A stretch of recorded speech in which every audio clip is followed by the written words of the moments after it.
I want to explain the questions and activities that are involved around Chapter 8 Purpose in our Grit book that you're going to be reading this week.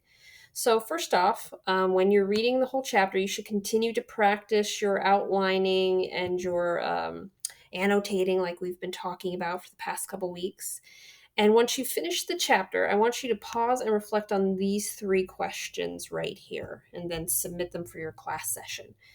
How does Duckworth define purpose in relation to grit? And I'll give you a hint that she kind of talks about it within the first 3 or 4 pages of the chapter within those sections. And then for the second question, what do we learn about callings and purpose and our job occupations in this chapter? And what I want you to really think about is you're attending Multnomah to gain a career and a profession. Some of you to enter the workforce really for the first time, some of you to change your direction in the workforce. So think about how, with what you've learned in this chapter, can you apply it to your future outside of Multnomah? Then, for the third question, according to Duckworth, how do we develop purpose in our lives? And she kind of talks about this in the last few pages of the chapter.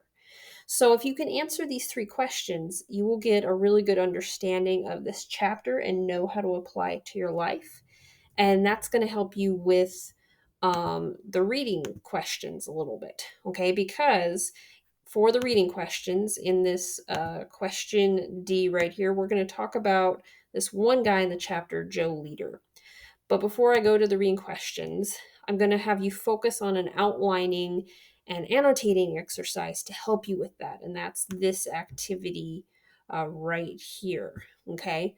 So, what I want you to do is when you're reading the story of Joe Leader, and he's the guy who worked on the subway system for New York City, I want you to come up with the three main ideas of his story. And they could be something maybe in the beginning, the middle, and the end. That would be fine. And you can have more than 3 points if you want. I'm just giving this to you as a starting place. Once you've identified those three main ideas and outlined his little story and section, I want you to find two quotes, like two sentences from the story that Duckworth writes that help you figure out what the lesson of his story is. So, what is Duckworth trying to tell us or show us is important about Joe Leader's story?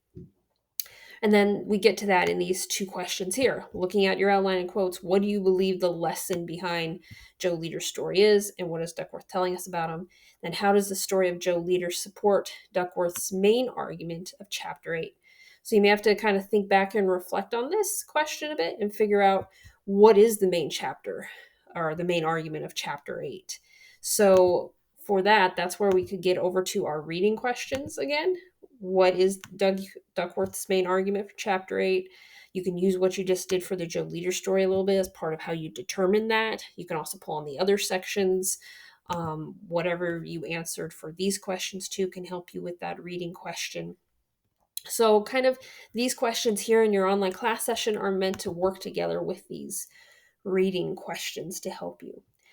Now, to look more at this question D here, I'm asking you to focus in on Joe Leader's story and ask the journalist questions who, what, where, when, why, and how, to analyze how she gives detail when she's giving his story. So, what I'm just basically looking for you to do is you could just write out, who in um,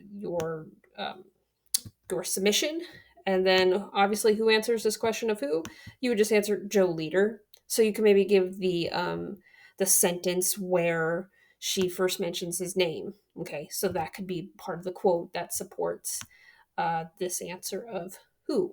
Now, for like where, well, it's taking place in New York City. So then give the quote that shows where you found that detail, that piece of information. So that's what I'm looking for with this question. Nothing too elaborate. Basically, just write out these questions and provide a quote from the story that shows where you learned this information. All right, hopefully that helps you, and I look forward to reading your responses this week.